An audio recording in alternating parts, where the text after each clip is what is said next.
One of the crazy things about growing up in the Midwest is the weather.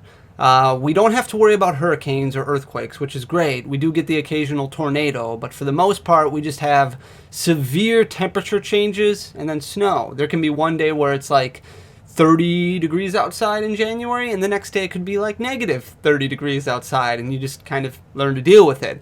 One day it could be 70 degrees in May, and the next day it could be 25 degrees in snow. And one of the things you have to learn about when you live in the Midwest is driving in snow. And as I was driving yesterday in the snow, because we ended up getting dumped on like 10 to 12 inches, it was pretty crazy. Luckily, a lot of people are working from home right now. Schools got canceled. So while my commute was still about an hour and a half to get to work, it gave me a lot of time to kind of digest what I wanted to do when it comes to this video.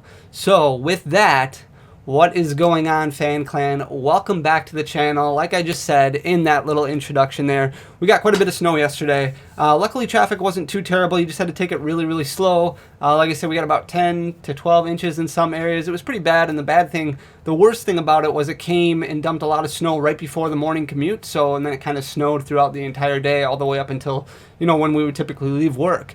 But the worst time to drive in the snow is right away, like within that first hour, because salt trucks, snow plows, they don't really have a chance to get out there and salt the roads, so they get slick. They get really slippery really quick. And as I was starting to drive to work and starting to think about how I wanted to approach this video, the thumbnail idea came to me regarding slippery when wet, and regarding this early time in something that happens, this early portion of time in something that happens, something unexplainable that happens that can cause the most heartache.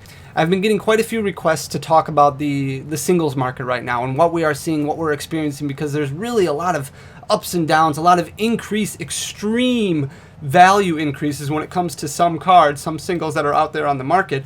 And I've seen a lot of really, really good YouTubers, really good people, really smart and intelligent people already cover this topic quite a bit. And I wanted to be able to add something to the conversation and kind of my own unique take on it. But at the same time, I didn't want to take away from things that they already said, because a lot of that information is already out there. One person who talked about it already is Squeak's Game World, which is a good friend of mine. I've known Sean for a very long time. If you haven't checked out his channel, he's literally one of the smartest people that I know. I'll leave a link for his channel in the description below, but he's very, very smart and knows what he's talking about. And really just a great mind when it comes to Pokemon. But he was talking about a lot of things regarding the singles market, and I wanted to kind of carry on that topic of discussion as I started doing more and more research regarding it, because there's a lot of misinformation that's out there, and I don't want people to make bad decisions when it comes to spending their money. Now, ultimately, it is your money, and if you're looking to spend some of it on a new collection piece or something that you want to add to finish off a master collection or a master set or something like that, then by all means, I totally understand. This is just me going off of what I have seen historically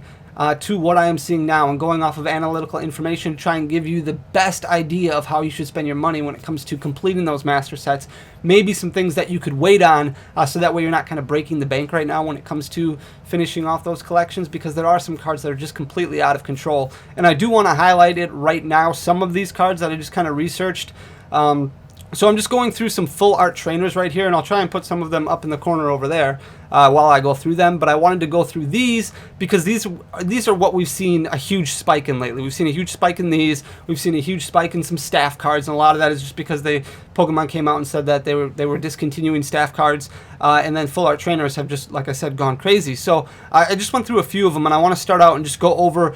I use TCG Player a lot, and the great thing about TCG Player, if you sign up for a seller portal, you can see not only what the lowest near mint listing is for that specific card, but you can also see the last sold listing to see what it sold for last in that condition, which is really, really a cool feature. If you don't have a TCG Player account, I recommend signing up for one just to get that feature to help educate you a little bit more when it comes to buying singles. But we're going to go through this and then kind of talk about why this is happening and what you may want to do. So first of all, I'm going to start out with Misty's Determination. I believe this is from the Evolution set. The lowest listing right now on TCG Player is $15.99. The last sold listing was $18.48. And then I also have a column. We haven't sold on TCG Player now for a few months because we've been stocking our website and just working on that. But the last time we sold on TCG Player, we did have them in stock for $3.99. That's a 400% increase in the span of about 4 months. Mallow and Lana is the next one I want to talk about. That's a full art. $58.99 is the lowest near mint listing right now in TCG Player. $47.20 is the last sold listing, and we had it available on TCG Player a few months ago for $27.95. So that's a 211% increase. I'm going to try and go through these relatively fast here. Mallow Full Art, $25.48 is the lowest listing right now on TCG Player. The last sold listing is $25.50. We had it for $9.75 just a few months ago. That's a 261% increase. Mina is a $42.98 card for the lowest near mint listing right now on TCG Player. The last sold was $47.99. We had it for $6.79 just a few months ago. That is a 633% increase in just a few months. Evelyn, $33.97 is the lowest listing. The last sold was actually $45.98. We had it just a few months ago for $5.40. That's a 629% increase. Dana, $28.89 is the lowest near mint listing right now. The last sold was $29.78. We had it for $7.98 a few months ago. That's 362% increase in those 3 months. Erica's Hospitality is currently a $65 listing for a near mint copy on TCG Player. The last sold was $65 also. We had it for $15.99. That's a 406% increase in just a few months. Jasmine Full Art, $41.99 right now is the lowest listing on TCG Player. $42 is the last sold. We had it for $7 a few months ago. That's a 600% increase. Ends Resolve Full Art, $29.70 is the current lowest listing on TCG Player. The last sold was $29.99. We had it for $8.99 a few months ago. That's a 330% increase. Skyla from Breakpoint, $40.77 is the lowest listing right now for near mint copies. The last sold was $44.99. We had it a few months ago for $16. That's a 255% increase. I'm rounding these increases just to the nearest whole number away from the decimal. And then I wanted to go back and look at some of the older full art, some of the black and white full art. So I looked at the N full art from Noble Victories. The lowest listing on TCG Player right now is $84. The last sold listing on TCG Player was only $30. So that tells me obviously there's buyouts going on because the last sold listing was only $30. The lowest listing right now is $84. That's a huge discrepancy. We had it at $24 a few months ago. That's a 350% increase according to the lowest listing right now from where we had it a few months ago. I looked at Skyla from Boundaries Crossed, the full art. There is no near mint copy right now listed, but the last one sold for $129.95. We did have that in stock also. That was $29.39. Professor Juniper full art, $99.99 is the lowest current listing right now on TCG Player. The last sold for that is $45.99. So again, huge probable buyout where that those copies just got bought out. Somewhere around $40, $45, $46 was the highest that it was. And then all of a sudden now it's $99.99 is the lowest listing. Bianca, the full art Bianca, does not have a near mint listing right now. The last sold for $109.99. We had it on TCG Player for $42.98. Getsis, $75 is the lowest listing right now. The last sold was $36.98. Again, probably a buyout. We had it for $10.71. That's a 700% increase from where we had it to where the lowest listing is right now. Iris full art, $75.99 is the lowest listing. The last sold for $75. We did not have that one in stock. And then Colress. Colress is a $40.97 full art right now on TCG Player. The last sold was $44.96. We had it a few months ago for $22.73. That's 173 cents. That's a 180% increase, which is absolutely crazy. So you heard me talk about buyouts. And what does that mean exactly? So buyouts are basically what happens when a group of people get together and decide, hey, we're going to focus on something. Take all the copies out of the market and then relist them for a much higher price. A much higher price increase, basically, saying we don't think that this card is valued correctly. We think that this card is undervalued, underappreciated. We need to get all these off the market and relist it at a higher price. There are actual groups of people, whether it be Facebook groups, whether it be Discord groups, whether it be Reddit groups, but people who are just focusing solely on buying out specific products so that way they can relist them at a higher price. This is just the market. This is just the world that we live in. Unfortunately, this has been going on for a very, very long time, since long before all these people got back into Pokemon. This has been going on for ages. This has happened in the competitive industry many times when I've been in business. I remember a tournament a few years ago where Zoroark GX was by far the best card in the format, and there was a specific Zorua, which I think was from Dark Explorers, with the attack called Paralyzing Gaze.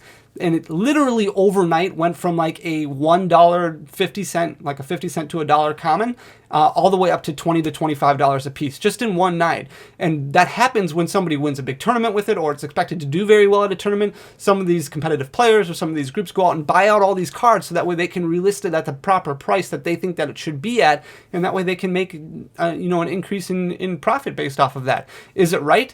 By no means do I think it's right, but unfortunately, like I said, that's the market that we live in right now, and that's the market that we have been in for a long time. Unfortunately, when you put a competitive spin on things, when you put intrinsic value on things, these things just kind of happen, and that's something that you need to start preparing yourself for, something that we need to do a better job of preparing ourselves for, so that way we're not victim of this down the road. Unfortunately, buyouts do happen, and like I said, there's groups dedicated to it, there's Discord groups dedicated to it, there's Reddit groups dedicated to it, there's Facebook groups dedicated to it, and that's what they focus on, whether it be sealed product, it could be singles. Unfortunately, that's just what they look to do. The other reason that I think singles are really on the rise right now is probably because sealed product is just nowhere to be found. So people are looking to spend money when it comes to Pokemon. Pokemon is still extremely popular, still at an all-time high.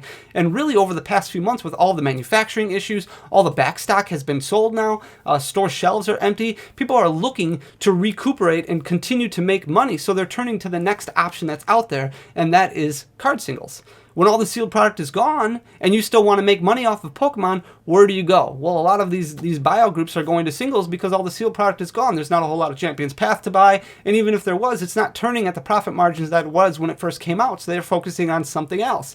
Now, this could be something else that they think is undervalued based off of research that they've done, or it could be something that they're watching YouTube, or they're watching some other personality talk about, and they decide, okay, well, we think that this card is going to go up. It's just kind of predictions and futures, just like what you would see in the stock market. And that's kind of the world that we live in right now. The thing is I have talked about this before, and I will talk about it again. Patience is a huge, huge virtue when it comes to this thing. If you want to be a collector, if you want to be an investor, if you want to be somebody who's in this for the long haul, we really have to start looking at cards that we think are going to gain a marginal increase over a long period of time. You need to start looking at cards that are out there. There are still cards that are out there that are undervalued and underappreciated. There are still cards that are out there that you can buy right now and think, okay, maybe I can get this graded, maybe I can sit on it for 10 years and it'll continue to appreciate at a decent rate in value over the long haul.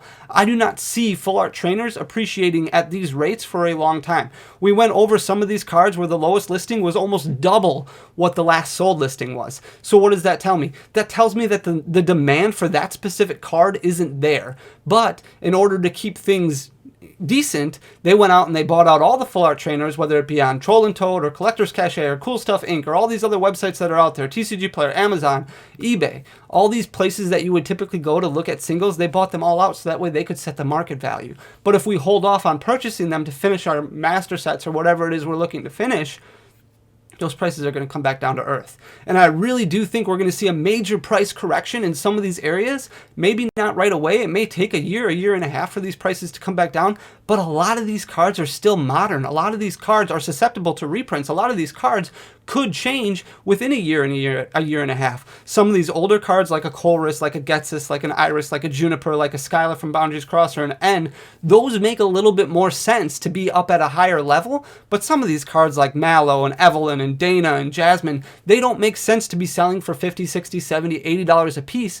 They just don't. There's not a whole lot of competitive value to them right now because competitions aren't happening. So they're really just taking advantage of the collector's market at this current time. So if we can hold off a little bit on purchasing these to try and finish our master sets, that price is going to start correcting itself in the long haul, and it will start making things a little bit more easier on our wallets, let's say. We just have to be patient. As these copies are in existence, the important thing to remember is that there is still a good chunk of them out there. And what happens is when people start getting out of the game and they look to move their collections or dump their collections, they become more and more available. The supply starts going up. And when that happens, the demand starts going down. And so that means that a lot of these cards become more attractively priced. And that's something that we really need to pay attention to. I remember working at regional events and vending regional events where the full art N from Noble Victories was $110, $120 $20. But it was a very, very popular card in the format. People were playing 4 of it in their decks. Full arts were very attractive for a lot of players to play with because they liked how they could sort through it in their deck to make sure that they were counting things correctly. And then a lot of people just like playing with blinged out decks. So N was a very popular card. It was a 4 of in many decks, and it was selling for $110 at these tournaments. But then when N started falling out of format and it wasn't playable anymore in standard format, it was only playable in expanded, those full arts started coming down to the point where they were only selling for $20 a piece. And that's why a few months ago, the full art N from Noble Victories was only a $25 card. But now, since it was susceptible to buyouts, a bunch of people bought it all out, and now the lowest listed one is $84. Does that mean that it's worth $84? Not necessarily. I do expect that card to come back down. It may just mean that you have to wait a little bit and hold off on those specific cards, some of these areas, and start focusing your mindset on other areas in the game, other areas that maybe you're looking to do collect every single card from every single set, or maybe you're looking to start focusing on promotional cards, or maybe you're looking at focusing on all the commons and uncommons for every set, and make sure you start doing master sets based off of all the commons and uncommons. There's cards out there that are still affordable that can help you and benefit your collection. You may just want to lay off a little bit. I know the FOMO is real, and I know a lot of people are talking about full art trainers, but right now, in my opinion, again, this is my own personal opinion, and it could be wrong, but I think full art trainers are very overpriced right now, and I do think that they're going to come back down to earth. And the last thing I want is for everybody to go out and spend a bunch of money. I mean, spending $100 on a Professor Juniper is a lot of money to spend on a single copy of a card. And if you can get that card for half the price, or 40% of the price a year from now, I guarantee you spending that $40 a year from now and having that extra $60 lying around to invest into something else or to buy some other pieces for your collection is going to go a long way for you. So pay attention to that. Like I said, definitely keep looking at TCG Player. Try and get a better understanding of the market. You can see they put the market price in there for a reason, so you can see what the market is typically expecting this card to sell for. So when you see the lowest listing on TCG Player that's ridiculously higher than the market price, it's probably went through a buyout, and it might be a good idea to look for some other cards for a while and just keep that card in your back pocket. Come back to it and see where that price correction starts coming in, because I guarantee you eventually down the road it's going to come back to earth, as long as you're serious about Pokemon collecting and investing for the long haul. That's the big thing. If you think in a year and a half you'll still be in it, then patience is kind of really the key right now, as we've been talking about for, unfortunately, a while, as the market continues to go through these ebbs and flows of just craziness. So that's that. Guys, thank you so much for listening to me. I really appreciate it. If you like what you hear, please hit that subscribe button down below. I really, really appreciate it. Leave a comment, leave a like. You guys are awesome. Thank you so much for everything. You guys rock. So until next time, peace.